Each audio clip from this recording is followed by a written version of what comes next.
Hey, I want to show you something here. Check this out. I got a box of goodies sent to me by a viewer named Adam. He had some old stuff in his garage sitting around collecting dust and decided he didn't need it anymore and asked if I'd be interested. I said, abso-freaking-lutely, because who wants to say no to some old dirty parts, right? Well, come to find out, I'll get you in here kind of close, looking around in here. It doesn't look like a whole heck of a lot, right? But let me tell you a little something about one of these pieces parts hiding in here. Well, one of these parts has sold in the past for nearly or over $2,000. I'm not saying you get that every time, but that does say one of these pieces parts, which was destined to the scrap pile, actually has a good bit of value. So take your pick. Which one do you think it is? So is it this old radio? Probably not. Old worn out clutch, not completely worn out. Old fuel pump. HEI distributor cap, alternator, dipstick. That's definitely an old timing cover, because check this out. More 1969 flywheel. Now there is something missing out of this box. I've already taken out. There's a clutch fan assembly, really nice. I've already cleaned it up and used it for another one of my projects. But come to find out, if you guys guessed the alternator, you'd be a winner. Now, if you're left scratching your head like I was when I first picked that thing up, well, maybe you want to know a little more. That's what we're going to get into. Now, you might be saying to yourself, who in their right mind would spend $2,000 on an old, dirty, crusty alternator that was destined for the scrap yard? If you can check out those fancy numbers right there, that 9A9 and then the part number, that's what makes this thing golden. The 9A9, what that means, 1969, January 9th.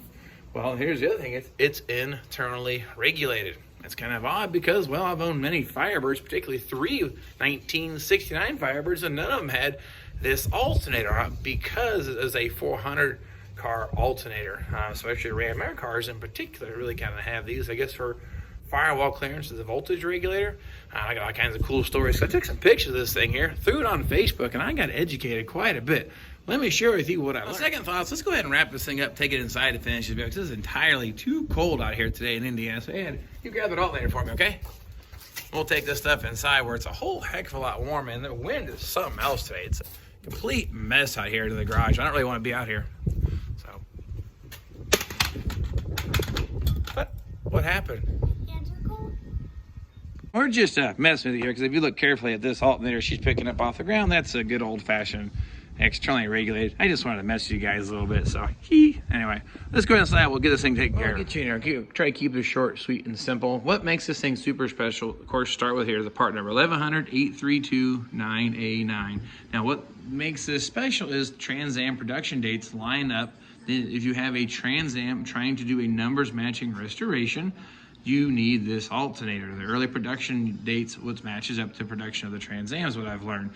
So I posted some pictures on Facebook because I learned a little something on the internet. Basically, this is a Firebird 400 alternator, but I had no idea what makes this one special is the date code. That's what drives the price up on them.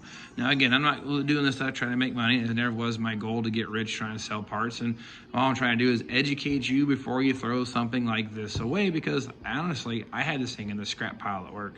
Now, you're going to be mad at me. Maybe you're going to shake your head, but I didn't really know. And that's what I want to help save you the grief of. Maybe you've got a nice little unicorn or a gem sitting on your shelf in your garage and you just don't know it. Like in the case of here, the only reason this thing got a second look was check the front of this thing out. This is super open. That was the first clue something seemed out of the ordinary. I also already knew it was internally regulated because they're way different shape. Externally regulated, internally regulated. So I know what they look like because I've changed many alternators. You can buy these things at AutoZone for 40 bucks. Well, a replacement one, not this one.